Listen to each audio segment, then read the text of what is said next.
What's up? Welcome to Purpose Living, where we will be taking a dive into what it means to live on purpose. I am your host, Estrada, founder of Purpose Culture. Grab your favorite cocktail, beer, a cup of coffee, or tea, and come sit with me each month as we listen to inspiring guests tell stories of how they have made massive strides in living out their purpose. Welcome to this month's Living Purposed podcast, and I'm really excited to bring this episode to you because it's a little bit different format. There won't be a recording of me. There aren't other people. I'm sitting in my office by myself and just going to take this opportunity to share some things with you, and really just as if you were sitting down with me having a conversation, and I want that feeling to be evoked today. So as usual, before we begin, I'd love just to take a moment to ground ourselves, to get ourselves connected to where we're at and connected to this topic today. So if you are seated, or if you're standing, maybe you are on your way to pick up your kids, maybe you're at work, wherever you're at, whatever space you are in, can you close your eyes down or lower your gaze and just take a couple breaths here? And just notice where your breath is lying within your body. And I know sometimes that may seem weird for us to imagine or even to feel that within our body. And just notice, is there a rise and fall in the chest? Maybe you've conditioned your body to belly breathe, and there's an inhale in through the nose and your belly expands. Maybe you're just feeling kind of some shallow breaths. Maybe even noticing as I'm speaking, transitioning into some slower breaths and welcoming the slowing down of the breath.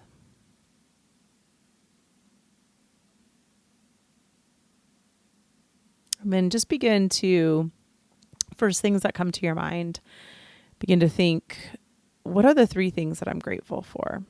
As we've come out of this season of the summer, maybe for you it's a hustle and bustle. Maybe for you summer is more relaxing and gives you more space. But just three things that you can think of coming out of this season of life. And once you have those three things, kind of lock those into your heart space. We're going to take 3 breaths into those different gratitudes. So let's take a nice big breath in, fully deplete the lungs. As you fully deplete the lungs and press out even any little bit of air, take another inhale in and whisper out, I am grateful for. And then as you exhale, that first gratitude, exhale that out. On the next inhale, again, I am grateful for. And then exhale out the words of that second gratitude. And this last and final breath in, inhale in, I am grateful for. And as you exhale it out, maybe even feel kind of the pressure on the heart as you exhale the air out and whisper out that last and final gratitude. Once you have completed that last spoken out in your heart, or even out loud if you wanted to, gratitude, can you blink your eyes open, arrive here in this space? For me, this is an interesting time because my kids are all back in school officially today.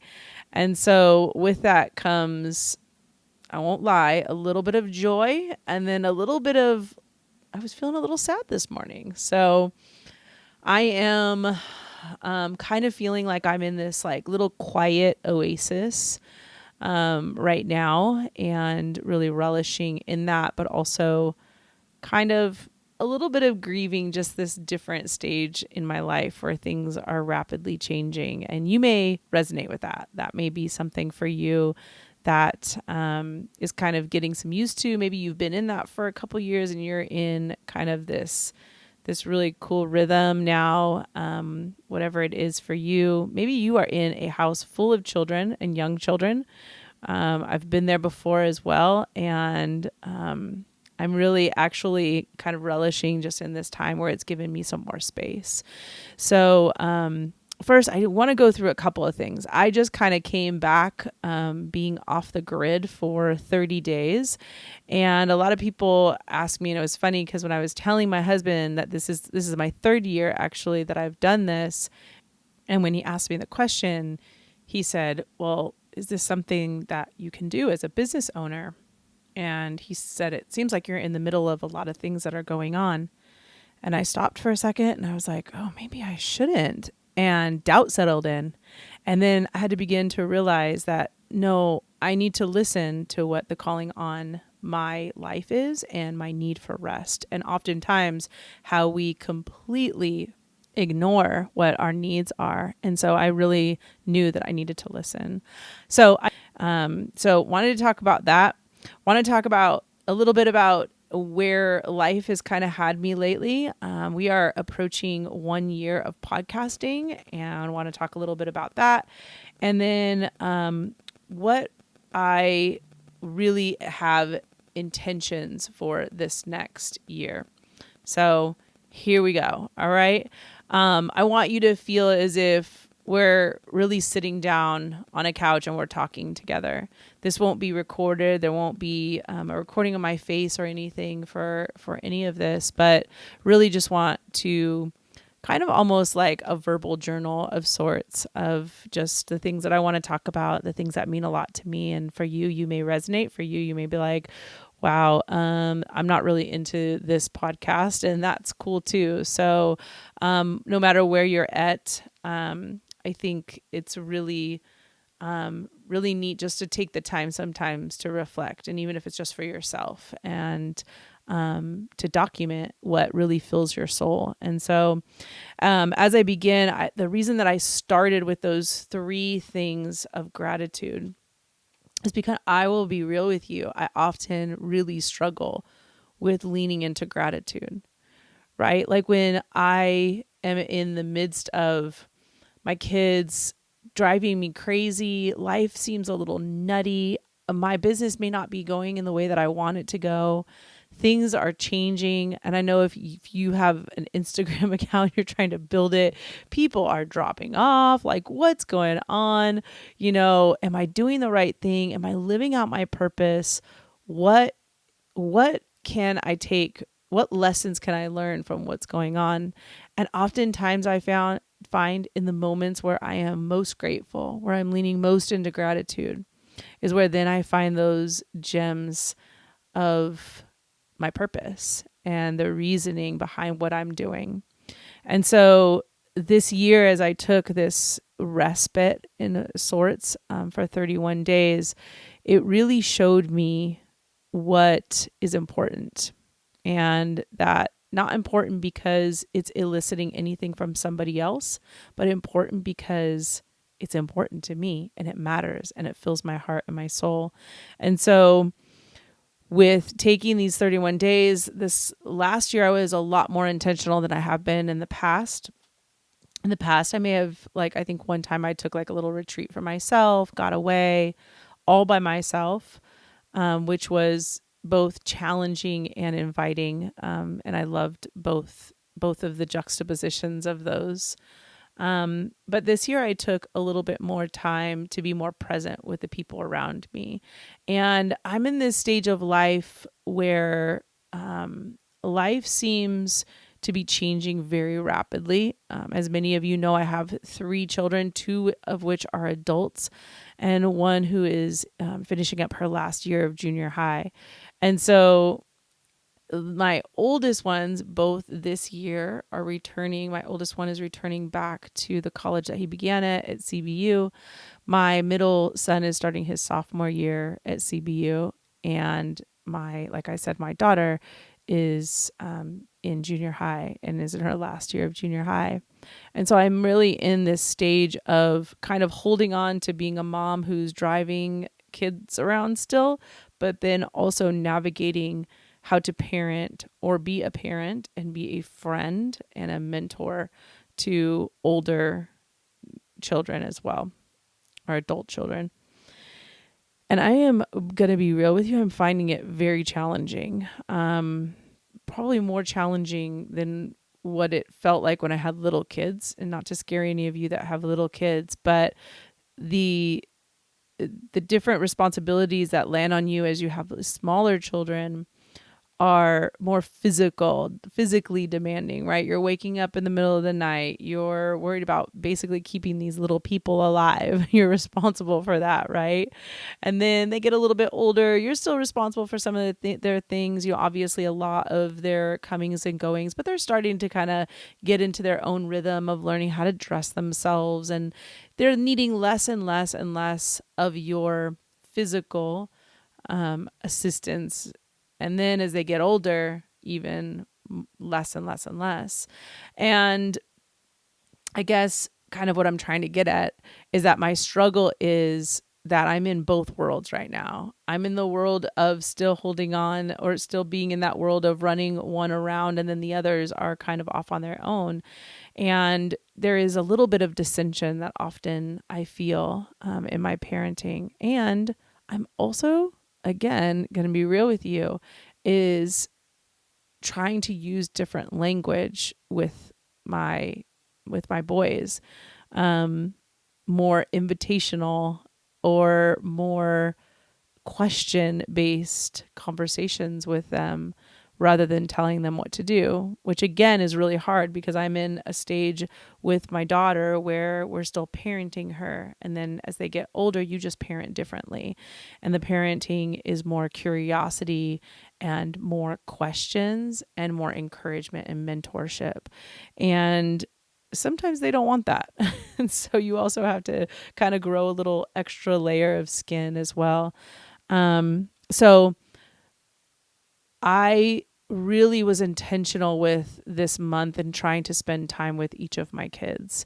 And although I only got to go on a little trip with two of them, I'm still planning one with my oldest son.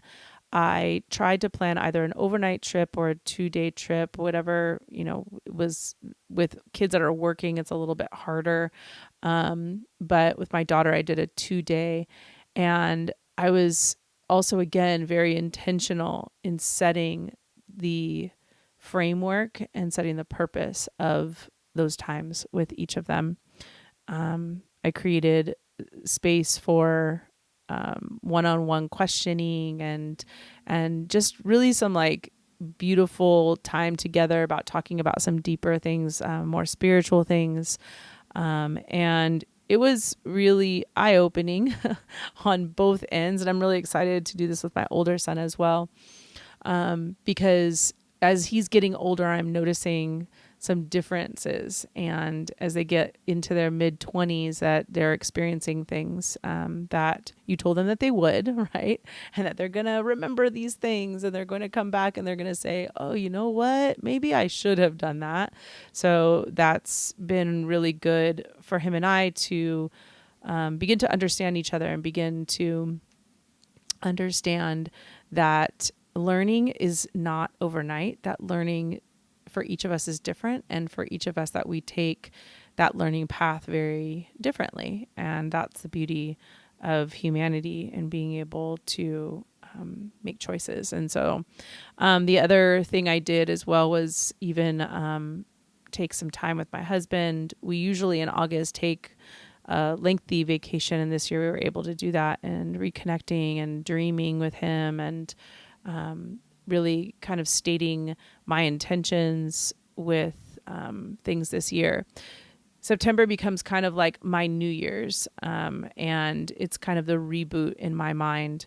And I love that for me personally because it's right before the holidays. And for some reason, I become very intentional during the holidays. And the reason is because this is my New Year's. And so we know that we all are very intentional in those first 3 months. And then I get a little boost of a reminder in January of what my intentions were in September. And for me, that works. This month, I also was able to read some books. I was able to spend a little bit more time in quiet. Also spend a little bit more time doing the things that I love, like cooking, I was on my mat a little bit more than normal. And being a yoga teacher, sometimes it's hard for me to get onto my mat, but I spent more time in meditation, more time praying, also spent a lot more time resting. And I think that's what the whole intention of the kind of taking the little hiatus, the off the grid kind of does. Here is what I didn't do on my my little 31-day break. I did not watch that much TV, specifically the news. I did not listen to any podcasting or YouTubing. I am kind of into like some politics here and there. I really stripped everything away in terms of listening to anything political. And I also was on my Instagram very, very rarely. It was a rarity that I was on my Instagram. And here's what happened. The first couple of days, I found myself instantly going to my Instagram and clicking that app. And not even without wanting to, not even knowing that I'm doing it. It was really interesting. And then I would like X out of it. Okay, no, I got to put it down. And I found myself a little uncomfortable at first, a little uncomfortable with not having the security of this thing that I go to a lot. So that was really interesting to see how I went to YouTube, things like that. So I was on my Instagram a little bit here and there. I gave myself some spaces to post a little bit about like my kids going back to school and things like that, and a little bit about things that we were doing. But I had prepared a good portion of our content so that we could keep content going, and my assistant posted that. But for the most part, I really stepped back from a lot of those things. And so I have my don't list, my do not do list. And I felt at the end that there was a lot of peace for me. We can get really tied up, or I know I can get really tied up in the world and what's going on in the world. And quite honestly, sometimes pretty disappointed and a little depressed too. And when you strip those things away and you just kind of go back to the basics of what brings you joy, there's a lot of relief. And so that was really, really cool. And I am going to continue it for as long as I can. Even if it's like you don't have a business, even pulling away from social media, putting down the phone. It was actually an example to my kids of what, and I shared it with them. I shared like what happened, what occurred in this month, and what I was able to do in this month. I also did not listen to any podcasting. I know that like for some people that's like their life, and they're like, well, there is inspiration and stuff like that. I really wanted to quiet everything around me so that I could listen and be more present inward and be able to listen more. And that was my theme for this month, was listening. And I will tell you that when you kind of shut out like some of the things around us, we can really enter in with people and remain present in ways that I never thought I could. I remember the beginning of the month when I first started it, I was out to dinner with some friends, and I felt this urge to constantly touch my phone. I literally had to put it in my purse. My husband actually puts it in the car and leaves it there when we go out anywhere. But for me, I had to put it in my purse. I had to put it away. I could not touch it because it's just this thing that keeps calling on me, and it keeps pulling me towards it. And so I almost had to release that magnetic force that phone has to me and put it away and enter in fully to that listening piece. So for any of you who are you pick your phone up, I would encourage you to look at how much screen time you have, look at how much you spend on your phone, and how many times maybe your kids come up to you or you're not present with other people. and, evaluate that for yourself. So there's that.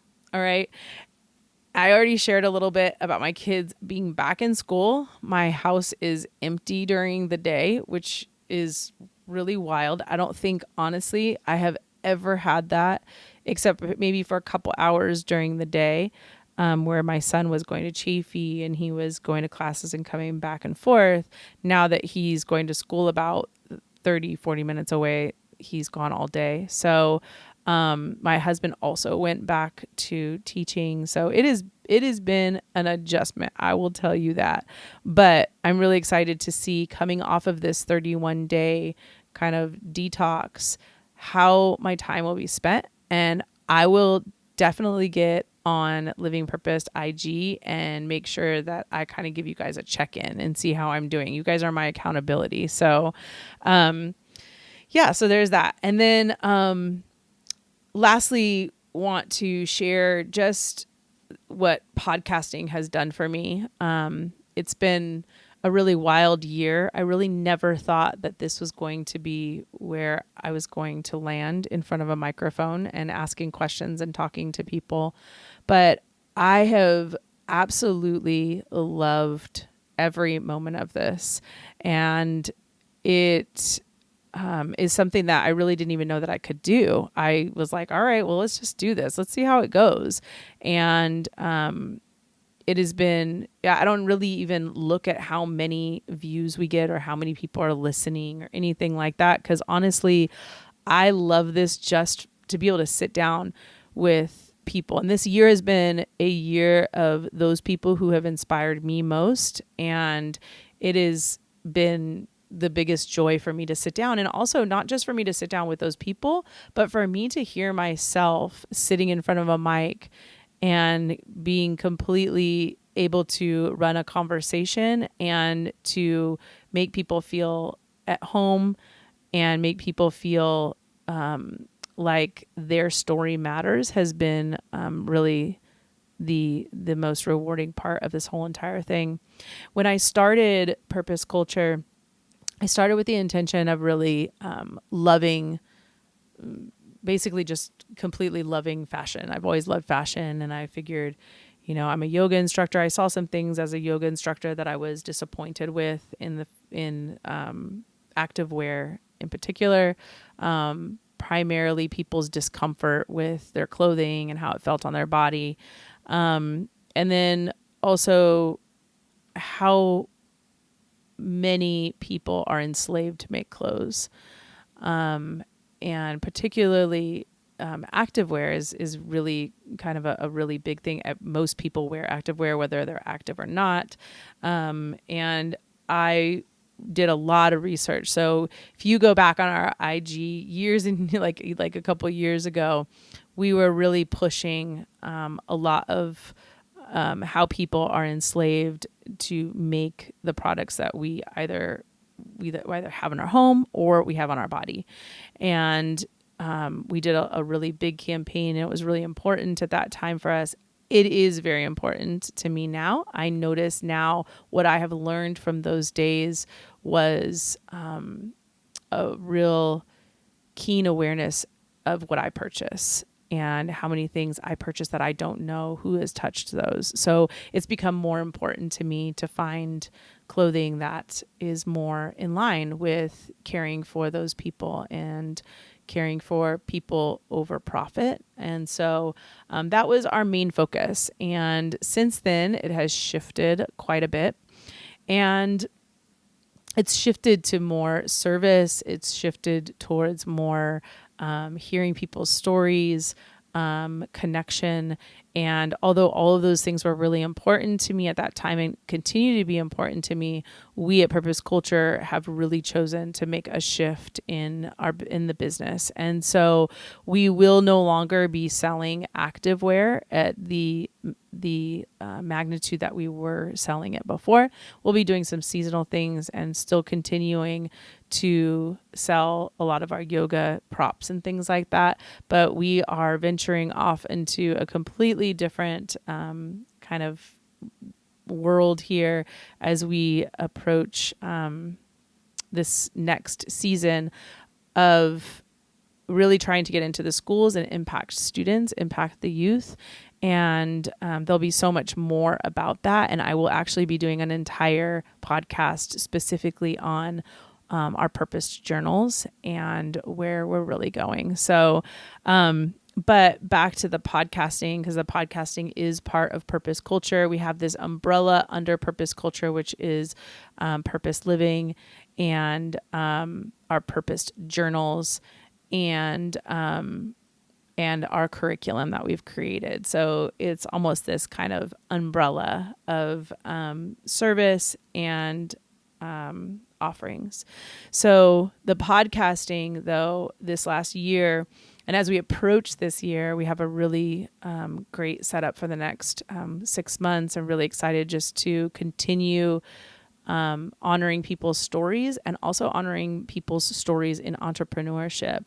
So this next year will be a really cool year of not only leaning into people's stories and reiterating where stories matter is here, because that's what is really important to us, but also entrepreneurship and the story of entrepreneurship and how a lot of these individuals have completely gone over and above, have stepped into different spaces, have been committed, have been about their community.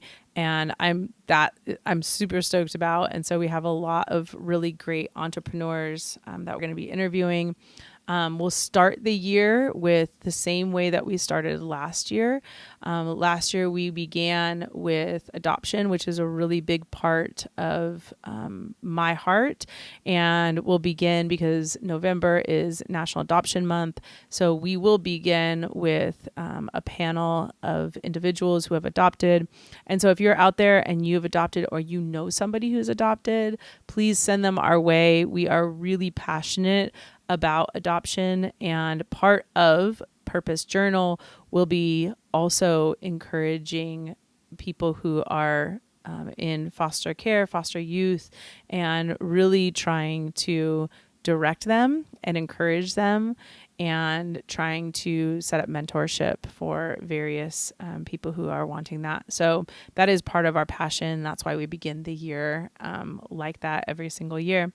So first, I wanted to share just a little bit about like how I even got into podcasting.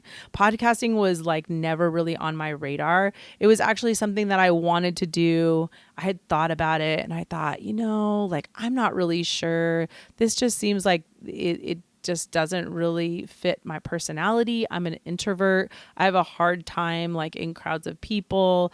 If you're an introvert, you know if you know. So I struggle sometimes, and it has been a battle that I've had to overcome. I have had to coach myself through it, and I've had other coaches that have helped me. And so it really challenged me. It challenged those pieces of me that I just keep saying, I'm an introvert, so I can't do. I said, I'm an introvert, so this is what I'm gonna do. And really kind of try to flip the script a little bit in my mind and do a paradigm shift and tackle it and see how it would go. I always kind of looked at myself as somebody who could be like on the outskirts of things, kind of doing the behind the scenes types things. And so for me to be actually with a mic in my face is sometimes a little daunting. The crazy thing is that I used to sing, and I used to sing quite a bit. So my husband and I met in college singing in a group, but I'd have solos here and there. And then also I used to sing on the worship team at church. I would sing solos. I would do, I would sing. I'd sing at events. I'd sing at funerals, at weddings.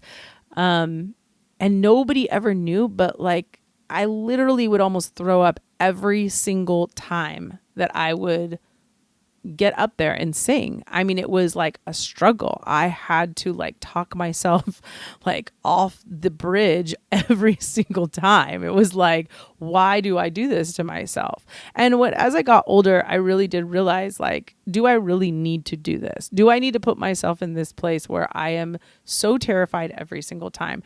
It never got better. it got more manageable, but it never got better. I never felt like, oh, okay, like this is going to, I'm not going to be scared anymore. It never changed. It was just what I began to practice, how I began. And this was before I even got into yoga that I used to do this. Before I even got into, it would have been really helpful if somebody would have told me to breathe. Like it would have been really helpful, but that never happened. But, or if I just even a paradigm shift, or okay, do I need to do this? Asking myself those questions. Those were never things that really came to mind until I got a little bit older.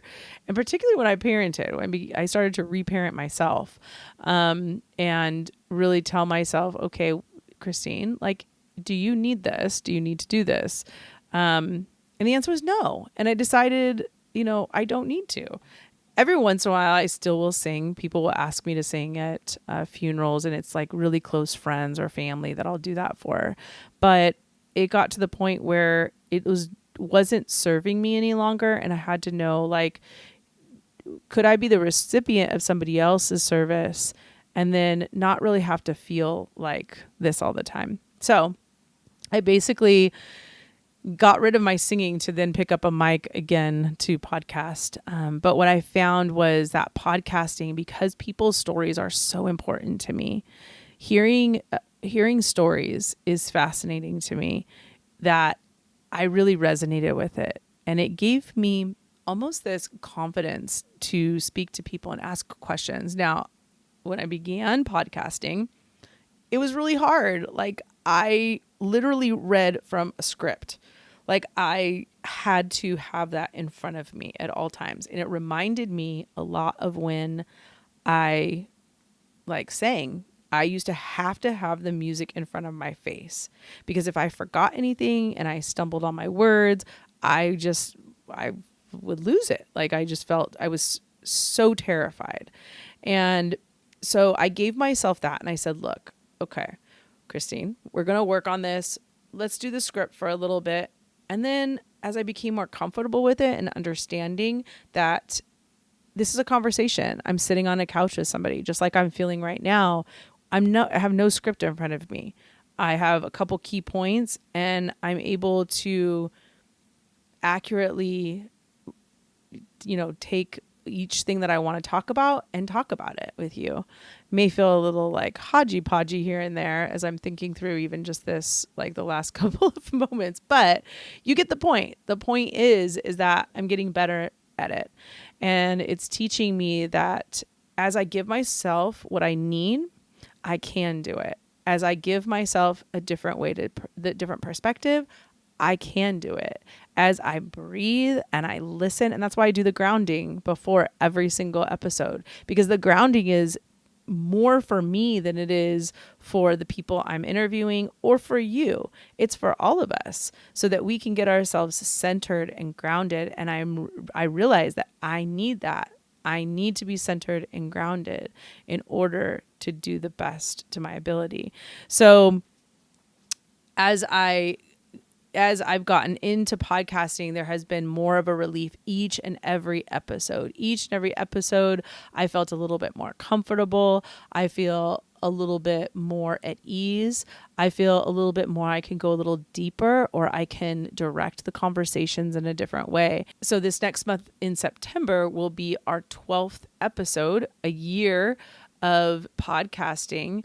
And I'm celebrating that. I'm celebrating that with talking to you and letting you know how much I appreciate the fact that you're even listening right now. And that if you are like me, that there's hope. There's hope for us introverts, us people who have a hard time in social situations or in talking to people, that as we continue on this journey to growth, as we continue on this journey to changing the trajectory, right? Because I could have kept going just like that. I could have said, you know what? I'm not going to sing anymore. Forget it. I'm not going to do anything in front of people anymore. Or I could give myself something where I'm more comfortable in front of people. And that's what I've given myself. I've listened to my body. I've listened to the things that my life is calling on me for. And I feel like I'm exactly in the place that I'm supposed to. So I'm encouraging you with that if you are feeling that way, Don't give up. Find a different route. Find a different way to live that out. And I know a lot of people would maybe not take that route, and they would say, no, you just push yourself, you continue doing, you don't give up, you don't stop. I don't feel like I gave up. I feel like I picked up the mic in a different way, and a way that feels more me, and it feels like it serves me better. And so it's just a different way of looking at it, a paradigm shift, a different narrative. And lastly, I'm just going to share this little story. My oldest son, he has a little bit of difficulty with the way he thinks through things. He kind of goes to the black and to the white, right? And he goes like, it's either this or that, and there's nothing in between. And I've even learned this in counseling, and have been able to pass this on to him, is that there's always room for gray. There doesn't have to be just one feeling and another feeling, that you can actually have both of those feelings, that you can have both of those experiences, and you can there's space to hold both of those. Our job is to hold those two and to create a different narrative. So as he was struggling through what he was going to do for school, it was like, well, no, I either have to go to this school or I have to do this. And it's like, well, how about if we could find something in between? How about if we could find the gray? And I would always tell my counselor when I was seeing her, like, that's going to be like the title to my first book is gray, just gray, because I have learned so much from having the perspective of living outside of the walls of black and white and really finding that in between.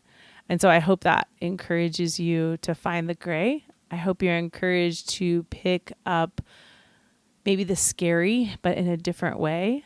I hope that you are encouraged to find your passions and your dreams. I hope you're encouraged that your story matters, that each and every one of you has a story to tell, and that it really is important that you share that story with somebody, because we never know how that can impact somebody. I don't know that as I share the stories of my kids and maybe what I'm that's going on, the change, the shifts, the struggle with the changes and the shifts, and holding the joy of what my kids are and who they are and this space that they're in right now, but also holding the grief that I'm feeling as my days of being parenting the way that I was before is changing, that the ways that I'm shifted, my business is shifting, and that I'm having to shift my perspective, the ways that I picked up the mic differently, the ways that we get to learn from taking a break, taking rest, listening to what's serving us and not serving us.